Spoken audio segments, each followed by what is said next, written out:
ఈ దేశంలో జరుగుతున్న దోపిడీకి వ్యతిరేకంగా సామాన్యులు కదలకుండా ఉండడానికి నిరంతరం దేశభక్తి అనే ఒక మత్తును వాళ్ళలో నింపడానికి కొందరు ప్రయత్నం చేస్తున్నారు. ఆ ప్రయత్నంలో భాగంగా ఒక శత్రువును చూపెట్టాలి, ఒక శత్రుభావాన్ని ప్రజల్లో కల్పించి వీళ్ళని చూయించి మెజార్టీ మతభావాన్ని రెచ్చగొడుతున్నారు. దేశభక్తి పేరు మీద ఉన్మాదంలోకి వెళ్ళి ఆలోచిస్తున్న యువతరానికి నేను కొన్ని ప్రశ్నలు వేస్తున్నాను. ఈ దేశానికి కళ్ళు కాళ్ళు యువతరం ఆలోచించకుండా మత్తుల్లో ఉంటే రేపటి నాడు మీ భవిష్యత్తు ఎట్లా ఉంటుంది, మీ పిల్లల భవిష్యత్తు ఎట్లా ఉంటుందో మీరు ఆలోచించక్కర్లేదా?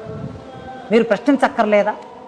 ఈ దేశం ఎట్లా ఉండబోతుంది? మీరు చదువుకున్నారు, డిగ్రీలు చదువుకున్నారు, ఇంజనీరింగ్ చేశారు, డిగ్రీ చేశారు, పీజీలు చేశారు, పిహెచ్డీలు చేశారు, టెక్నికల్గా నాలెడ్జ్ ఉంది.